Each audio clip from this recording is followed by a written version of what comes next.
10분 남기고 2대 0으로 지고 있습니다. 한 팀이 몇 분 뒤 완벽히 이길 듯합니다. 다른 팀에게는 끝난 경기입니다. 적어도 해설자들과 분석가들은 그렇게 믿게 만들죠. 실망과 좌절, 절망과 우울이 방송 전파를 타고 퍼집니다.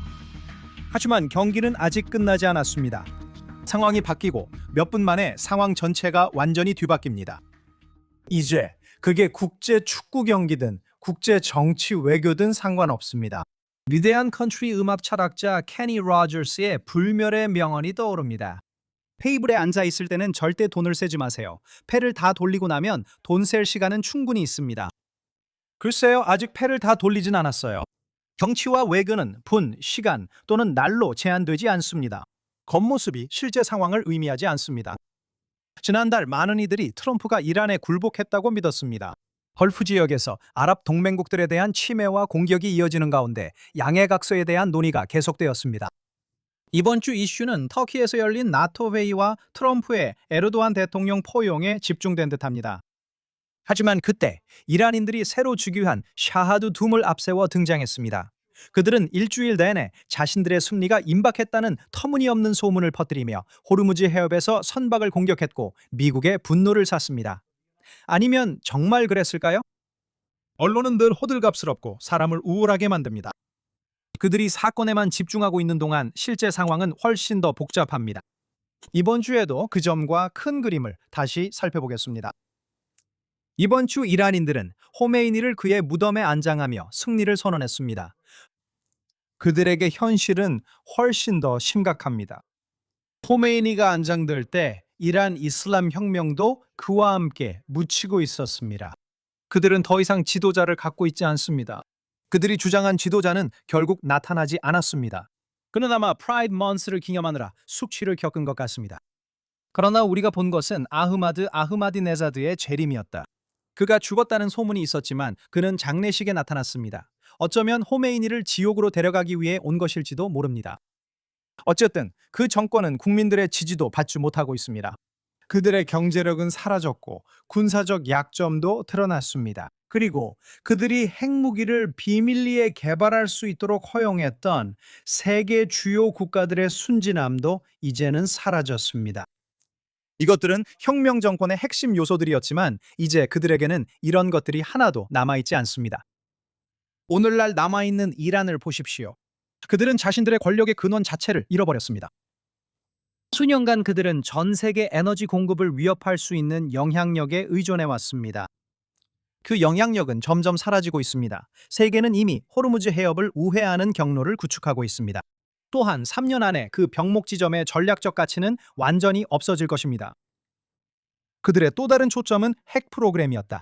그들은 30년이 넘는 기간 동안 엄청난 국가 자원을 그 프로그램에 쏟아부었습니다. 이제 그들에게 남은 것은 지하 깊숙이 묻혀있는 약간의 농축 우라늄뿐입니다. 대부분의 기반 시설은 완전히 해체되었고 최고 과학자들은 모두 제거되었습니다. 지금 전 세계가 지켜보는 가운데 이란이 공습에 완전히 취약한 상태에서 그 프로젝트를 다시 부활시키려는 것은 사실상 불가능합니다. 그들의 대리 세력인 하마스와 헤즈볼라는 완전히 궁지에 몰려 통제되고 있습니다. 이 테러 단체들은 작전 능력의 80% 이상을 상실했고 국제협정에 의해 무장 해제를 요구받으며 옴짝달싹 못하고 있습니다. 이란 경제는 완전히 붕괴되었습니다. 인플레이션은 300%를 넘고 있습니다. 미국의 추산에 따르면 전쟁 피해액은 약 8천억 달러에 달합니다. 그곳의 실업률은 하늘을 찌르고 있고 기반 시설도 파괴되어 있어서 일자리조차 없을 수 있습니다. 이렇게 명백한 사실들을 우리가 계속해서 반복해서 말해야 한다는 게 정말 놀랍습니다. 이란은 이미 정점을 지나 아주 가파른 내리막길로 곤두박질 치고 있는 정권입니다. 그들은 미국을 다시 전장으로 끌어들여 상황을 수습하고 더 유리한 합의를 얻을 수 있다고 믿습니다. 정당한 우려도 있으며 일부 분석가들은 미국의 정책이 대체 무엇인지 의문을 제기합니다. 저는 지난주 진실의 환상에 대해 이야기했습니다. 지금 우리가 미국과 이란 사이에서 목격하고 있는 것은 일부 사람들에게는 갈등의 환상처럼 보입니다.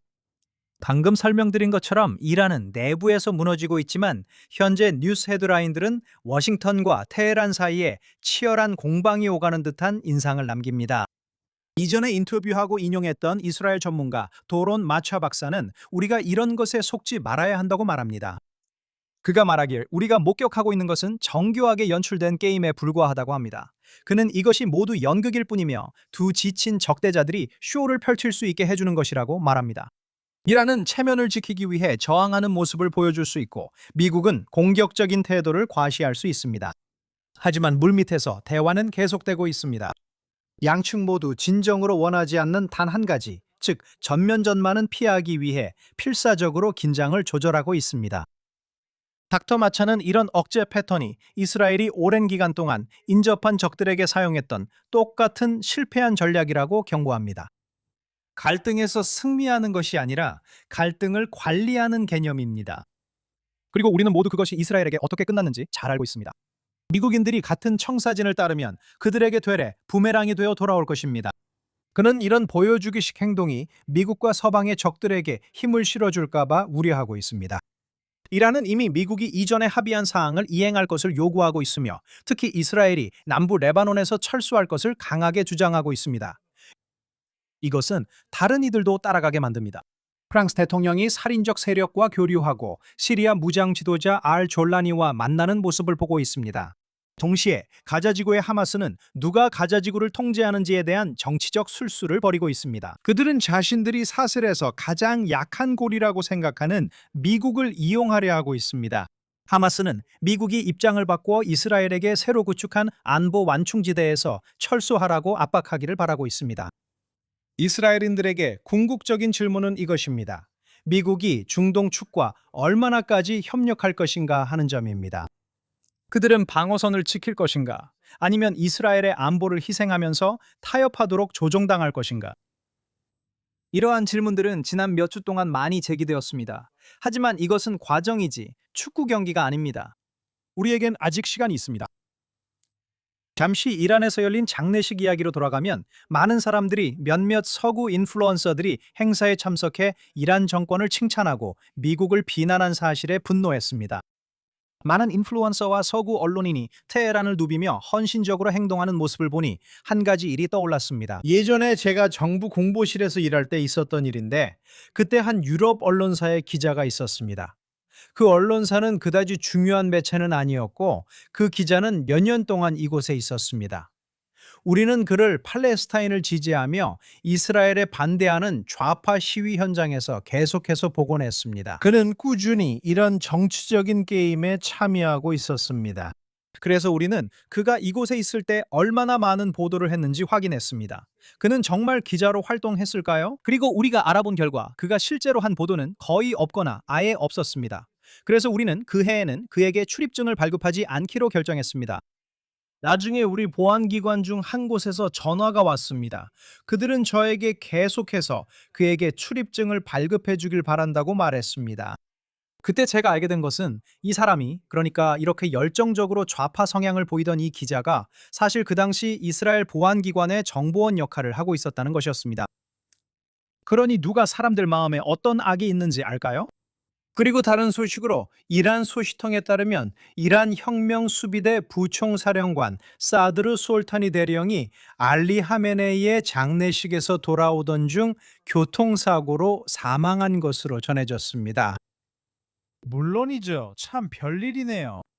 2024년 당시 전 이란 대통령 마흐무드 아흐마드 이븐 아흐마디네자드, 맞아요. 갑자기 다시 나타난 그 사람이 그렇게 주장했습니다. 이스라엘 모사드를 상대하는 임무를 맡은 이란 비밀부대의 책임자가 실제로는 이스라엘 요원으로 밝혀지면서 그가 이란 정보기관 내의 중대한 보안 침해라고 묘사한 사건이 드러났습니다. 아흐마디네자드는 같은 부대의 약 20명 정도가 이스라엘을 위해 비밀리에 일해왔다고 말했습니다. 그에 따르면 이 인물들은 이란의 핵 프로그램과 관련된 민감한 정보를 이스라엘에 넘겼으며 이는 모사드가 이란 내에서 벌인 가장 중요한 작전들에 기여했다고 합니다. 그 아흐마디네자드는 어떻게든 아직 살아있는 사람입니다. 그가 정말 그럴 수 있을까요? 궁금하네요. 하지만 이스라엘은 바로 이렇게 전혀 예상치 못한 곳에서 스파이를 찾아냅니다. 평범한 기자들, 프로틸라 회원, 이스라엘 반대 시위대 중에 있을 수 있습니다. 제가 아는 건 아니지만요. 하지만 우선 우리는 다른 사람들과 똑같이 보이기 때문에 우리를 따로 구별할 수 없습니다. 하지만 많은 스릴을 추구하는 사람들에게는 기관에서 일하는 것만큼 짜릿한 일은 없습니다. 그리고 참고로 히브리어로 기관이라는 단어는 모사드입니다. 그리고 기자들이 이용당하는 이야기가 나왔으니 중동 보도 및 분석의 정확성을 위한 위원회, 즉 캐메라로 더 잘 알려진 이 단체는 이번 주 주요 언론사들에게 언론인 보호위원회의 주장에 대한 과거 보도를 재검토할 것을 촉구했습니다. CPJ는 하마스와 이슬람 지하드의 아침 통보 이후 CPJ가 테러 조직원들을 잘못 표현하여 그들을 무고한 기자들로 소개했다는 사실을 확인했습니다.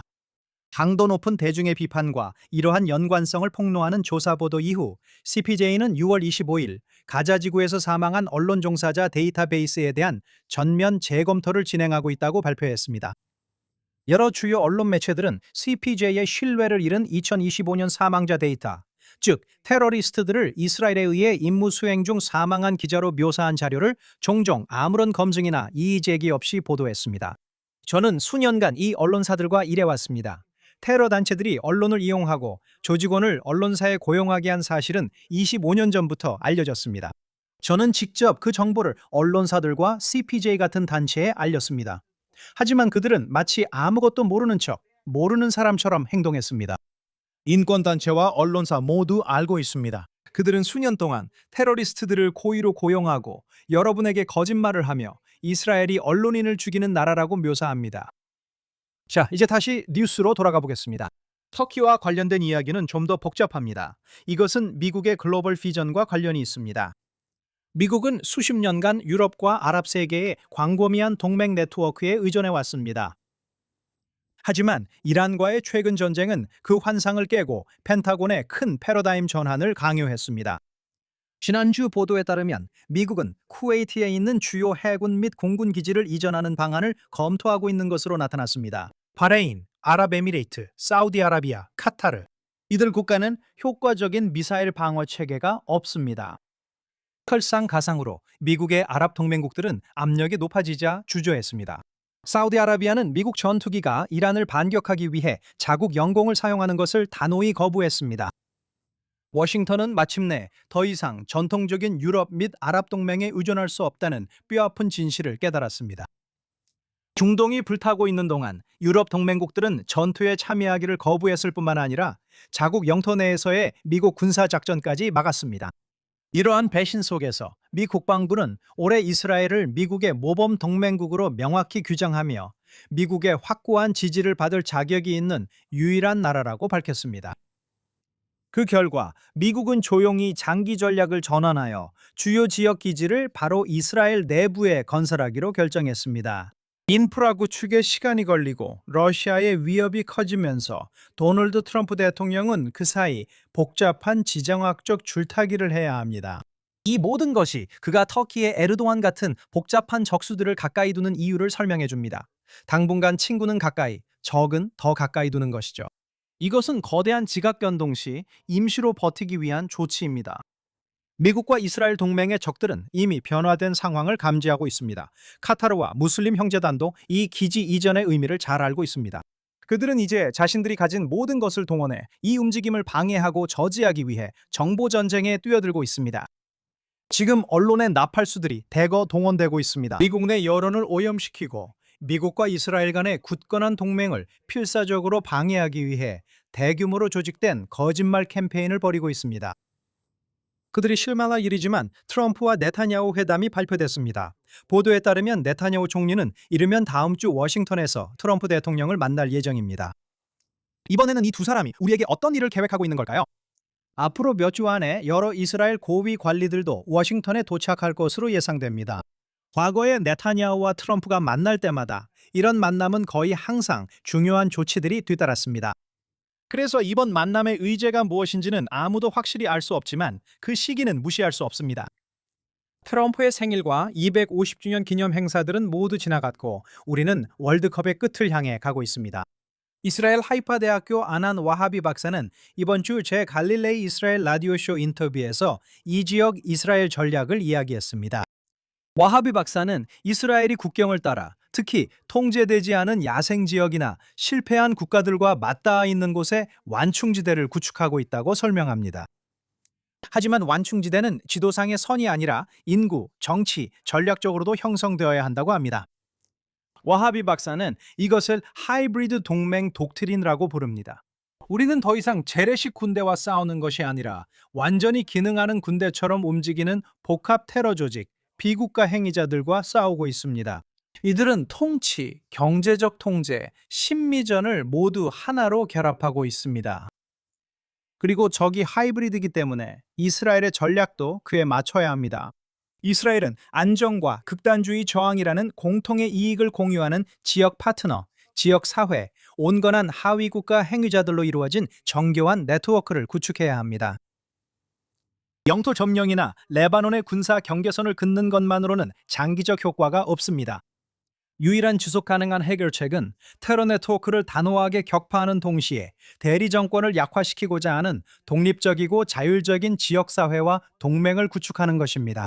와하비 박사는 또한 서방이 남부 시리아 지역을 즉시 구조적으로 재조직하지 않으면 그곳이 무법 상태의 권력 공백로 전락할 것이라고 경고합니다.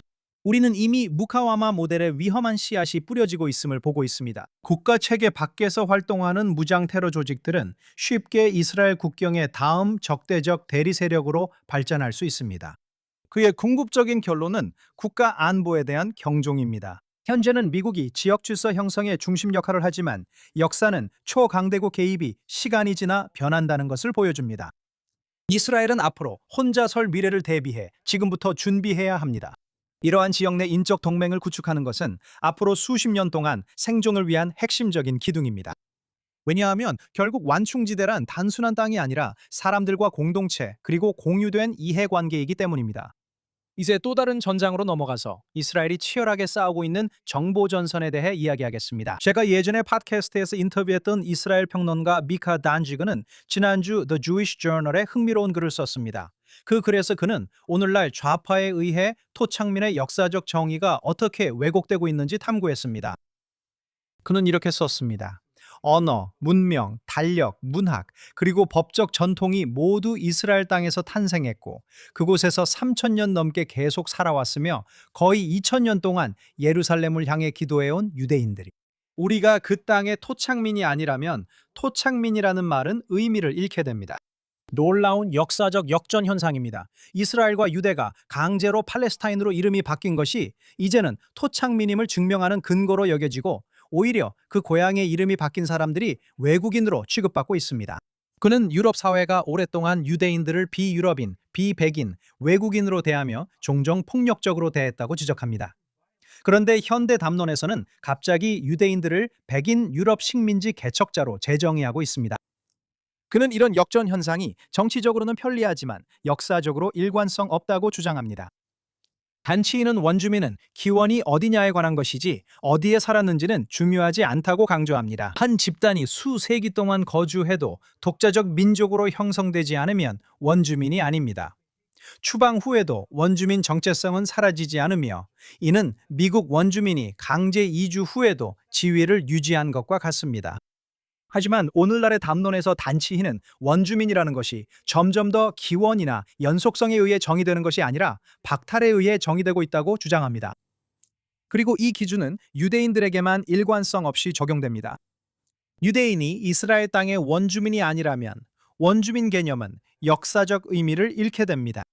그것은 한민족, 오직 한민족만을 위해 다시 쓰여진 정치적인 무기가 되어버렸습니다. 이스라엘 땅과 우리의 연결을 부정하는 시도는 새롭지 않습니다. 과거에는 다윗 왕이 단지 신화에 불과하다고 주장하는 전문가들과 비방자들이 있었습니다. 허구의 동화 이야기, 수세기 후에 만들어진 민속 영웅이라고 했죠. 하지만 그들을 놀라게 할 일이 기다리고 있었습니다. 역사는 진실을 바로 이달에 드러내는 독특한 방식을 가지고 있습니다. 1993년 7월 이스라엘 북부의 고대 유적지인 텔단에서 놀라운 고고학적 발견이 전 세계를 뒤흔들었습니다. 고고학자들은 고대 성벽에서 부서진 검은 현무암 조각을 꺼냈습니다. 그것은 약 3,000년 전에 쓰인 승리의 기념비였습니다. 그것은 적국 아람 왕이 전투 승리를 자랑하며 쓴 글이었습니다. 전문가들이 고대 문자를 번역했을 때 그들은 돌에 새겨진 베트 다윗, 즉 다윗의 집이라는 문구를 발견했습니다. 그 적국의 왕은 성경을 읽거나 인용하지 않았습니다. 그는 실제로 존재했던 역사적인 왕조, 다윗 왕의 후손들을 상대로 한 실제 군사 작전을 기록하고 있었습니다. 이 발견은 그가 싸웠던 고대 유대 왕들의 이름을 확인해 줬을 뿐만 아니라 다윗 왕이 실제로 존재했다는 사실을 전 세계에 증명해 주었습니다. 요즘 사람들의 역사 왜곡 이야기를 자주 듣습니다. 팔레스타인 사람들이 이 땅의 원주민이라고 주장하는 사람들에게 간단한 질문을 던지는 게시물을 본 적이 분명히 있을 겁니다. 1948년 이전에 이 땅의 아랍계 총리 한 명만이라도 이름을 대보라고 하거나 고대 팔레스타인 지도자 중 아무나 이름을 대보라고 묻는 것이죠. 또는 예수가 팔레스타인 사람이었다면 기독교 경전에 팔레스타인이라는 단어가 나오는지 묻습니다. 그렇다면 블레셋이라는 말은 어디에 나오나요? 그들의 성경에는 다윗 왕에 대해 명확하게 언급되어 있고 2000년 된 사해 두루마리 같은 고대 문서들도 성경의 존재를 확인해 줍니다. 적어도 그들이 존재했다는 것은 사실입니다. 고대 로마 역사가 요세푸스 플라비우스는 유대 전쟁사에서 서기 92년에 로마의 점령에 맞서 일어난 유대인들의 반란에 대해 기록했습니다. 그는 팔레스타인을 언급하지 않았습니다. 그는 성경 외부에서 예수를 언급한 가장 초기의 저자입니다. 기원 후 94년경에 쓰여진 그의 저서 유대인의 고대사에서 요세푸스는 예수에 대해 이야기합니다. 이 구절은 일반적으로 테스티모니움 플라비아눔으로 알려져 있습니다. 1000년이 지나도 예수가 팔레스타인인이라는 언급은 없습니다. 십자군 전쟁은 이 지역을 식민지로 삼은 아랍 정복자들을 몰아내기 위해 기독교인들이 시작했습니다. 늘 그랬듯 그들은 그러는 와중에 유대인 마을과 거점도 약탈했습니다. 이 지역의 지배권은 수백 년 동안 무슬림과 기독교인들 사이를 오갔고 결국 오스만 제국이 지배하게 되었습니다. 그리고 오스만 제국은 거의 400년 동안 이 지역을 통치했습니다. 여기서 제가 말하고 싶은 것은 그 기간 동안 십자군 유럽 국가들뿐만 아니라 무슬림 국가들 역시 어느 시점에서도 그들은 팔레스타인이라는 실체에 대해 말하지 않았고 팔레스타인의 원주민이 아랍인이라고 생각하지도 않았습니다. 그들은 아랍 팔레스타인 국가를 만들려 한 적이 없습니다. 그런 국가는 존재하지 않았기 때문입니다. 이집트인들, 요르단인들, 시리아인들, 터키인들, 스페인, 프랑스, 영국, 이탈리아. 오늘날 팔레스타인 국가에 분노하는 나라들도 과거엔 그런 국가를 고려하지 않았습니다. 그들은 주장과 현실에 대한 인상을 만들어낼 수 있지만 이스라엘 땅의 실제 토양은 계속해서 진실을 보여줍니다. 우리는 모두 이것을 기억해야 합니다. 이슬람 식민 지배자들과 오늘날의 수정주의자들은 과거를 다시 쓰려고 할 수 있지만 이스라엘 땅 곳곳에 새겨진 돌에 기록된 진실을 이길 수는 없습니다. 저는 다니엘 시몬입니다. 다음 주에도 예루살렘, 이스라엘 유대민족의 영원한 수도에 위치한 JNS 스튜디오에서 진행하는 스트레이트 업에서 다시 만나요.